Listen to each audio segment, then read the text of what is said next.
Hello साथियों, मैं अखिलेश शाक अपने यूट्यूब चैनल पोटेंशियल तैयारी पर आपका स्वागत करता हूं। साथियों, आज मैं इंडियन पॉलिटी भारतीय संविधान के अंतर्गत ये दूसरा वीडियो लेकर आया हूं। इससे पहले मैंने एक वीडियो संविधान सभा का गठन एवं संविधान निर्माण बना के यूट्यूब चैनल पर अपलोड कर दिया है, जिसका लिंक मैंने डिस्क्रिप्शन में दे दिया है। आप वहाँ से उसको देख सकते हैं। दूसरा वीडियो मैं आज ये बना के तैयार कर रहा हूँ आपके लिए। इसमें संविधान के उद्देश्य का अर्थात प्रीम्बल और भाग 1 संघ एवं उसका राज्य क्षेत्र संबंधित प्रश्नों का समावेश किया है। साथ ही बहुत ही महत्वपूर्ण वीडियो है, इसमें बहुत ही इम्पोर्टेंट क्वेश्चनों का समावेश किया गया है। साथियों, अगर आप चैनल पर पहली बार आए हैं या नए हैं तो चैनल को सब्सक्राइब कर लीजिए और वीडियो को लाइक और शेयर अवश्य कर दीजिए। चलिए साथियों, चलते हैं पहले प्रश्न की ओर। पहला प्रश्न है, संविधान की उद्देशिका में अभी तक कितनी बार संवैधानिक संशोधन हुआ है? विकल्प दिए हैं 1 बार, 2 बार, 3 बार और 4 बार। तो साथियों, बताते चलें संविधान की उद्देशिका में अभी तक केवल 1 बार एक संशोधन हुआ है और वो संशोधन 42वां संविधान संशोधन हुआ है। तो वो एकमात्र संशोधन अभी तक का है। तो विकल्प ए इस प्रश्न का सही उत्तर रहेगा। अगला प्रश्न है, 42वें संविधान संशोधन अधिनियम 1976 द्वारा उद्देशिका में निम्न में से क्या नहीं जोड़ा गया है? साथियों, जब 42वां संविधान संशोधन हुआ है तो कुछ चीज़ें जोड़ी गई थी और जो कुछ जोड़ा गया था वो ये शब्द थे, पंथ निरपेक्ष जोड़ा गया, समाजवादी शब्द जोड़ा गया और अखंडता शब्द जोड़ा गया। पूछ रहा है, आपसे पूछा जा रहा है क्या नहीं जोड़ा गया? तो साथियों, राष्ट्रीयता शब्द नहीं जोड़ा गया। तो विकल्प सी इस प्रश्न का सही उत्तर रहेगा। अगला प्रश्न है, उद्देशिका का प्रारंभ किन शब्दों से होता है? साथियों, उद्देशिका को ही प्रस्तावना कहते हैं और ये शुरू होती है हम भारत के लोक से। इसकी जो पहली लाइन है वो हम भारत के लोक से स्टार्ट होता है। तो इसको हम भारत के लोक से शुरू करते हैं। तो पूछा गया है उद्देशिका प्रारंभ किन शब्दों से होता है? तो विकल्प बी इस प्रश्न का सही उत्तर है। अगला प्रश्न है, किस बात के निर्णय में उद्देशिका को संविधान का अंग माना गया है?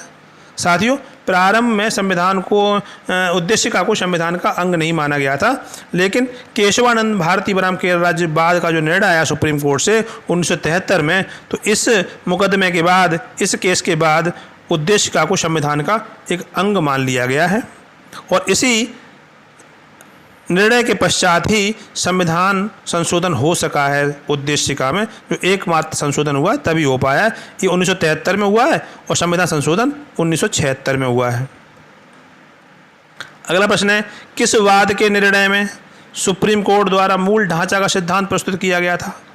साथियों, बहुत बड़ा केस था ये, इसमें बहुत सारा कुछ हुआ था। केशवानंद भारती बनाम केरल राज्य, तो ये सुप्रीम कोर्ट ने मूल ढांचा सिद्धांत जो है वो भी इसी में दिया था, केशवानंद भारती बनाम केरल राज्य वाद 1973। तो विकल्प ए इस प्रश्न का सही उत्तर है। अगला प्रश्न है, मूल संविधान की उद्देशिका में निम्न में से कौन से शब्द नहीं थे? विकल्प दिए हैं प्रभुत्व संपन्न लोकतंत्रात्मक, तो ये तो थे। विचार, अभिव्यक्ति, विश्वास, ये भी थे। आर्थिक, सामाजिक और राजनीतिक, ये भी थे। विकल्प डी इस प्रश्न का सही उत्तर है। मूल संविधान में पंथ निरपेक्ष, समाजवादी और अखंडता शब्द नहीं थे। ये तीनों शब्द 42वें संविधान संशोधन 1976 द्वारा उद्देशिका में जोड़े गए हैं। अगला प्रश्न है, निम्न में से किसे संविधान की कुंजी कहा जाता है? विकल्प दिए हैं मूल अधिकार, मूल कर्तव्य, नीति निर्देशक तत्व और प्रस्तावना। तो साथियों, प्रस्तावना जिसे उद्देशिका भी कहते हैं, इसी को संविधान की कुंजी कहा जाता है। तो इस प्रश्न का सही उत्तर रहेगा विकल्प डी। अगला प्रश्न है, संविधान के भाग 1 में किन अनुच्छेदों का उल्लेख है?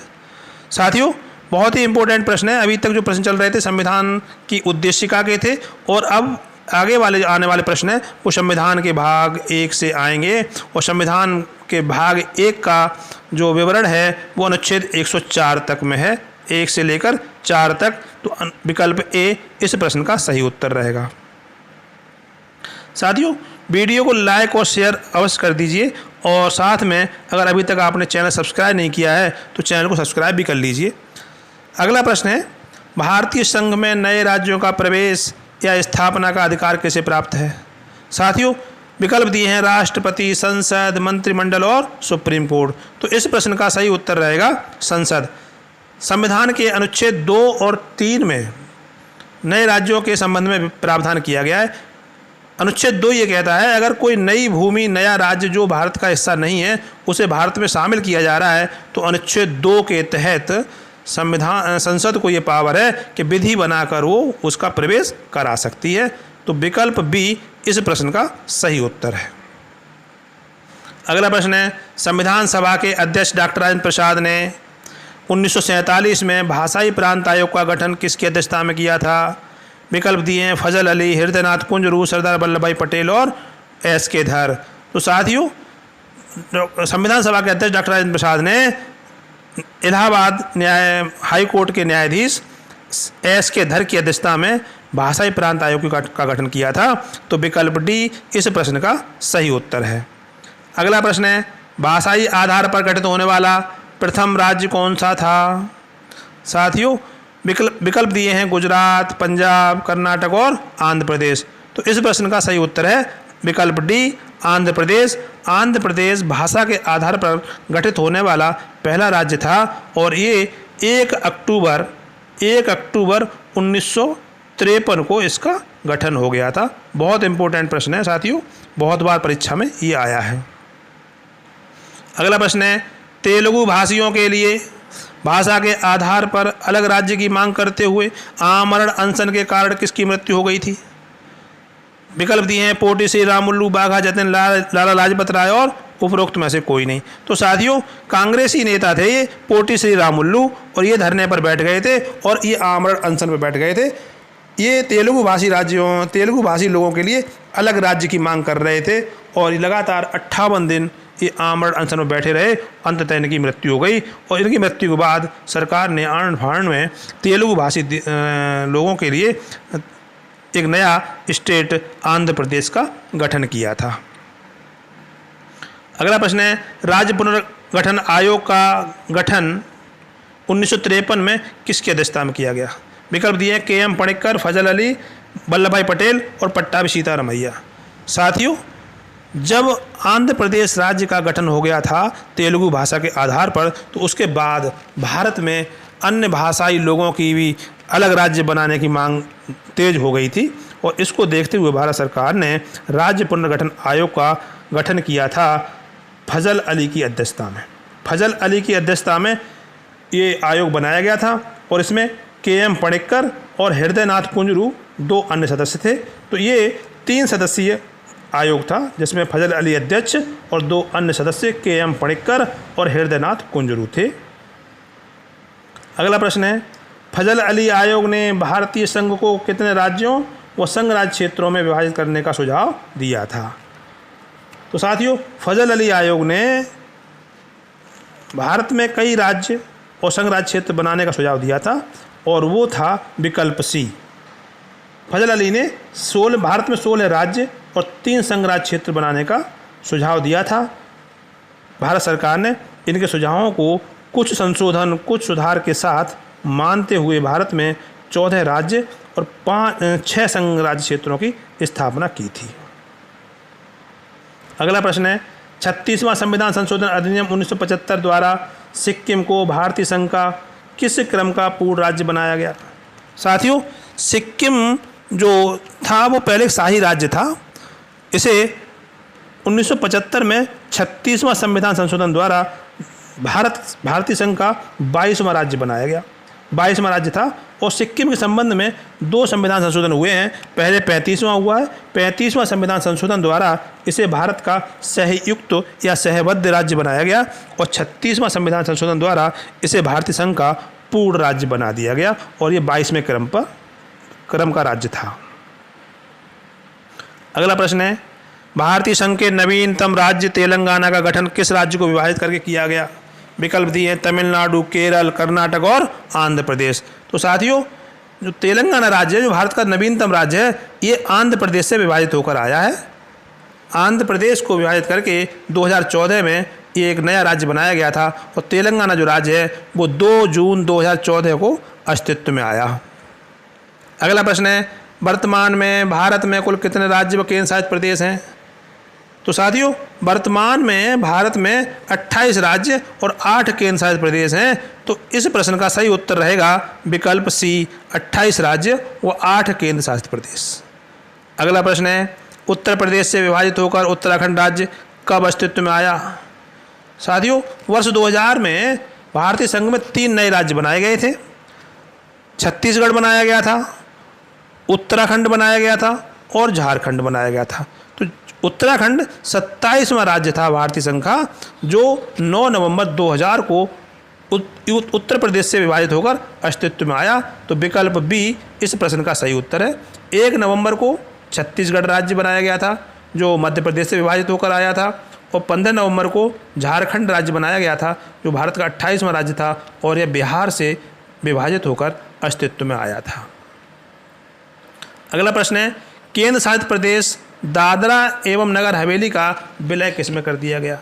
साथियों दादरा नगर हवेली जो था वो अलग केंद्र शासित प्रदेश था, किंतु इसे वर्तमान में दमन दीव में विलय कर दिया गया है। तो इस प्रश्न का सही उत्तर रहेगा विकल्प डी, दमन दीव। अगला प्रश्न है, केंद्र शासित प्रदेश जम्मू कश्मीर कब अस्तित्व में आया? साथियों जम्मू कश्मीर एक राज्य था जिसे भारत सरकार ने वहाँ पर जो लगी हुई धारा अनुच्छेद 370 का जो प्रावधान था उसे समाप्त करके 31 अक्टूबर 2019 को राज्य के दर्जा से निकालकर इसे केंद्र शासित प्रदेश बना दिया। 31 अक्टूबर 2019 को जम्मू कश्मीर केंद्र शासित प्रदेश बन गया और जम्मू कश्मीर राज्य में 2 केंद्र शासित प्रदेश बनाए गए, एक जम्मू कश्मीर और दूसरा लद्दाख। अगला प्रश्न है, संघ राज्य क्षेत्रों का प्रशासन किसके द्वारा किया जाता है? विकल्प दिए हैं राष्ट्रपति, प्रधानमंत्री, उपराष्ट्रपति और संसद। तो साथियों संघ राज्य क्षेत्र या केंद्र शासित प्रदेश जिन्हें कहें तो इनका प्रशासन राष्ट्रपति द्वारा किया जाता है। तो विकल्प ए इस प्रश्न का सही उत्तर है। अगला प्रश्न है, जिन संघ राज्य क्षेत्रों की अपनी विधानसभाएं नहीं हैं उनके लिए विधि निर्माण किसके द्वारा किया जाता है? विकल्प दिए हैं राष्ट्रपति, प्रशासक, संसद अथवा निकट राज्य की विधानसभा। तो साथियों जिन संघ राज्य क्षेत्रों में केंद्र शासित प्रदेशों में विधानसभाएं नहीं हैं वहाँ के लिए विधि निर्माण का कार्य भारत की संसद द्वारा किया जाता है। तो विकल्प सी इस प्रश्न का सही उत्तर है। साथियों भारत के केंद्र शासित प्रदेशों में 3 केंद्र शासित प्रदेश ऐसे हैं जिनके पास अपनी विधानसभाएं हैं।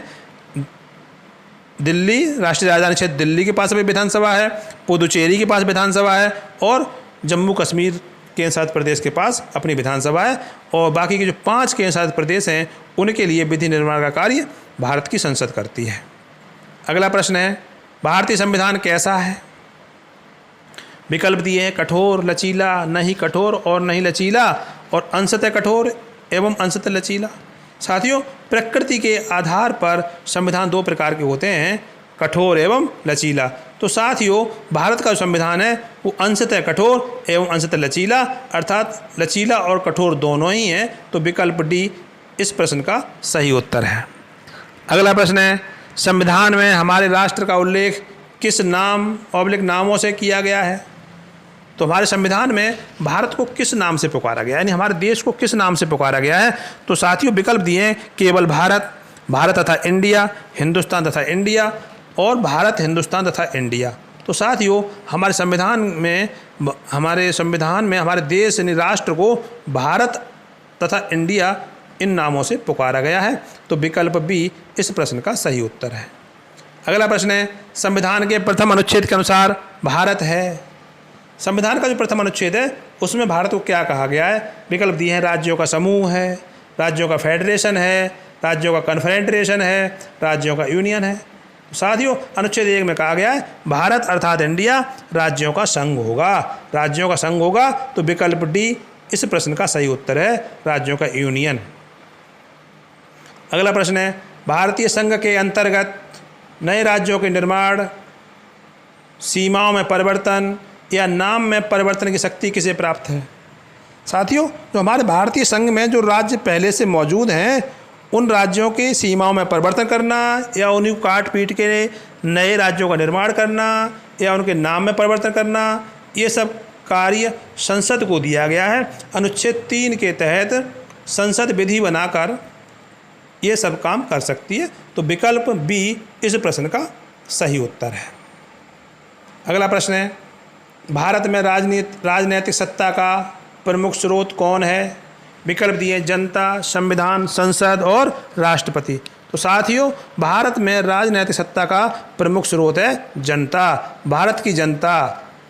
तो विकल्प ए इस प्रश्न का सही उत्तर है। अगला प्रश्न है, भारत में प्रजातंत्र इस तथ्य पर आधारित है कि संविधान लिखित है, मौलिक अधिकार प्रदान किए गए हैं, जनता को सरकार चुनने व बदलने का अधिकार प्राप्त है, राज्य के नीति निर्देशक तत्व हैं। साथियों, हमारे संविधान में तो ये सब कुछ है, जो 4 विकल्प दिए गए हैं ये सब हमारे संविधान में है। बट यहाँ पर बात की जा रही है प्रजातंत्र किस तथ्य पर आधारित है? तो साथियों, प्रजातंत्र इस तथ्य पर आधारित है कि जनता को सरकार चुनने व बदलने का अधिकार प्राप्त है। तो विकल्प सी इस प्रश्न का सही उत्तर है। अगला प्रश्न है, भारतीय राजनीतिक पद्धति के बारे में निम्न में से क्या सही नहीं है? साथियों, अभी तक अगर आपने वीडियो को लाइक नहीं किया है तो लाइक कर दीजिए, और अगर चैनल को सब्सक्राइब नहीं किया है तो सब्सक्राइब जरूर कर लीजिए। तो साथियों, इस प्रश्न के जो विकल्प दिए हैं, धर्मनिरपेक्ष राज्य, संसदीय पद्धति की सरकार, संघीय नीति और राष्ट्रीय पद्धति की सरकार। तो आपसे पूछा जा रहा है कि भारतीय राजनीतिक पद्धति के बारे में निम्न में क्या सही नहीं है, सही क्या नहीं है, ये पूछा जा रहा है। तो भारतीय राजनीति में भारत धर्मनिरपेक्ष राज्य है, ये बात सही है। संसदीय पद्धति की सरकार है, ये भी बात सही है। भारत संघ है, संघीय नीति है, ये भी बात सही है। तो विकल्प डी इस प्रश्न का सही उत्तर है, राष्ट्रीय पद्धति की सरकार, ये बात सही नहीं है।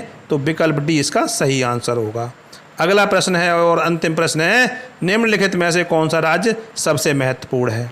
विकल्प, निम्नलिखित में से कौन सा राज्य का सबसे महत्वपूर्ण तत्व है? राज्य का सबसे महत्वपूर्ण तत्व पूछा जा रहा है यहाँ पे। तो विकल्प दिया है ध्वज, राजधानी, संप्रभुता और शासनाध्यक्ष। तो साथियों, राज्य का सबसे महत्वपूर्ण तत्व संप्रभुता होता है, सोवरेनिटी कहते हैं इसको। विकल्प सी इस प्रश्न का सही उत्तर है। साथियों, वीडियो को लाइक और शेयर अवश्य कर दीजिए और चैनल को सब्सक्राइब कर लीजिए। धन्यवाद।